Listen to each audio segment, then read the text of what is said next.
एक छोटे से गांव में रहता था एक साधारण सा लड़का। नाम था राकेश। उसके पास दौलत नहीं थी, लेकिन उसका दिल बहुत बड़ा था।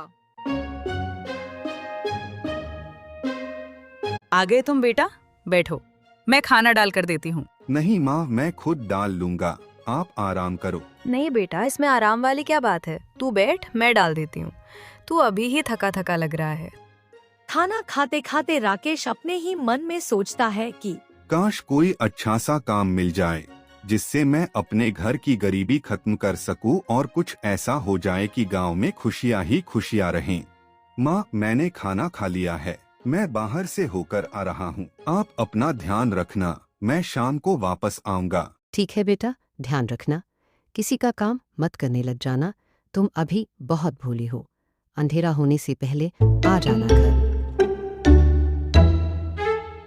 राकेश कहाँ जा रहा है भाई, इतनी जल्दी में? हाँ जी चाचू, आपने बुलाया? हाँ बुलाया तो तू अपने ही ध्यान में गुम रहता है, देखा भी किया कर। और बता, कहाँ जा रहा है? कुछ नहीं चाचू, बस फ्री था तो सोचा गांव का चक्कर लगा आऊं। फ्री है तो चल मेरे साथ, मुझे थोड़ी मदद की जरूरत है और तेरा भी टाइम पास हो जाएगा। राकेश हर किसी की मदद करता था, पर बदले में उसे अक्सर ताने और अकेलापन ही मिलता था। राकेश अपने घर जा रहा था। रास्ते में उसे उसका एक दोस्त मिला। दोस्त ने उसे बताया कि गांव के 3 बच्चे बीमारी से मर गए हैं। ये बीमारी अब पूरे गांव में फैल रही है। यार, तुझे पता है गांव के 3 बच्चे मर गए हैं। गांव में बीमारी अब फैल रही है। जल्दी चल घर, तेरी अम्मा तुझे बुला रही है। नहीं यार, चल जल्दी चल, पता नहीं हमारे गांव में खुशियां कब वापस आएंगी।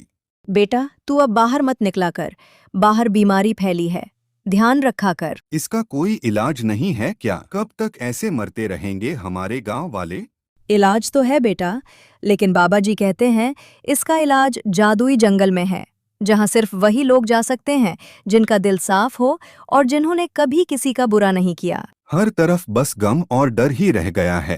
राकेश सोचता रहा और फिर उसने खुद से हौसला बोलते हुए कहा, ठीक है, मैं ही जाऊंगा उस जंगल में, चाहे कितना भी डर क्यों न लगे। अब समय है कि मैं कुछ करूं।